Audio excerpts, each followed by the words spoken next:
So, Bryan, what appealed to you about this film and your character?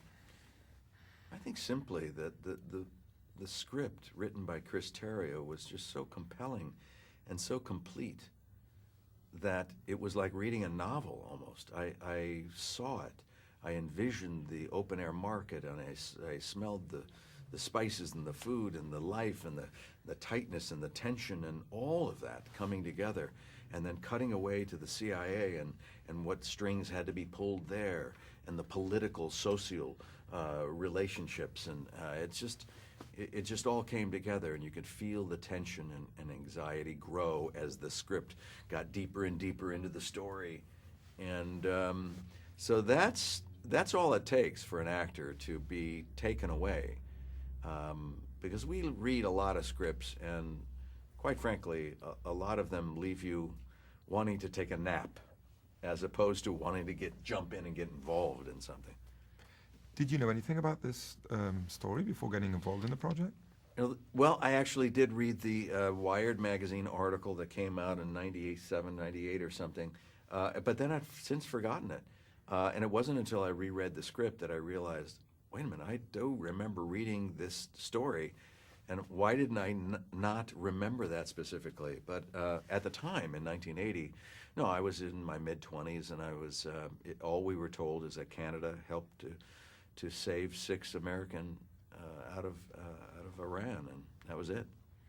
So let's talk about your character then. Who is Jack O'Donnell in your eyes? Who is Jack O'Donnell? That's a good question. He's a composite of characters at the CIA. It wasn't any one person. But I think it was important for the audience to be able to put a name and a face to the person representing the CIA portion of the film. And so a lot of research was done on the part of Chris Terrio for the script and myself. I went to Langley, Virginia, and talked to CIA officers, and was able to cull the information from them to create, a foundation for myself that I felt informed who this man was and how he thinks and feels and what would be appropriate as a response in any given situation. Such a rich character. What do you enjoy about giving him life on the screen? Well, there's several aspects of it. First of all, it's to be able to play someone who is, for his whole career, a person who is very secretive, a spy. You can't talk. What does that do to you personally and professionally? And I thought that was fascinating, that element of it. What does that do to your own body when you have to retain information and you can't let it go? Because it's not only is it unprofessional, it's illegal, and you're sworn to secrecy. What does that do to a person withholding information? Anyway, and so that was fascinating for me. And then I just drop into the story. What is my portion of this story? What element does my character bring to aid the story, to propel it along?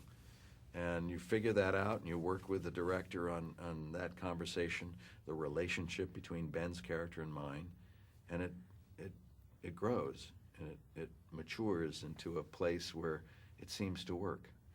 You play Ben's boss, actually. Mm-hmm. What kind of relationship do they have? Tony Mendez and Jack O'Donnell had a very good relationship, a friendly relationship.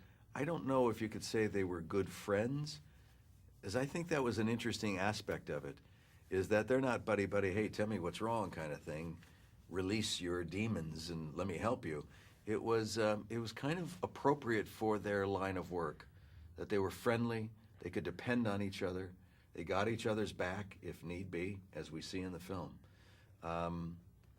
But there was a certain feeling of division between them, perhaps because of age, but I looked at it like a mentor-mentee sort of relationship.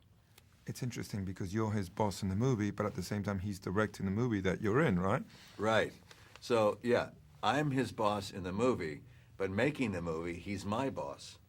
So I made him pay when our characters are together. I rub his nose into it, No.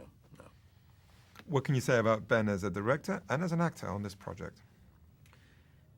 You know what's interesting is that when I direct myself, I don't really think too much about how I'm going to portray a character, because in all the research and work you do in the pre-production meetings and all that source material that you're reading, your character starts to come to you. It starts to seep into you. So the focus really for Ben was on directing, and he did a terrific job. He's truly a gifted director. A great sensibility on the set, creates a nice calm environment to where we feel that we can perform well, take chances, we're relaxed, we're having an enjoyable time. He never takes his eye off what he needs to get, or what that scene we're shooting right now, how does that fit in the context of the story? And he's got a very firm hand on that. He's very intelligent, he's knowledgeable on the subject. And as an actor, he just drops in. He's like, ready, this is ready, okay, that's done. Now I'm gonna drop in as an actor. And you could see him making a little shift, a little adjustment to what he needs to do as a character. And it's good to see. He's very, very good at it. Argo tells a true story. Isn't it amazing how real life events can sometimes be more incredible than anything we can imagine?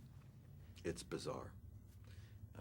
I think what's fun about Argo is when you sit in that theater and you know that this is based on true events, it just makes the story that much richer for the experience, because it's implausible.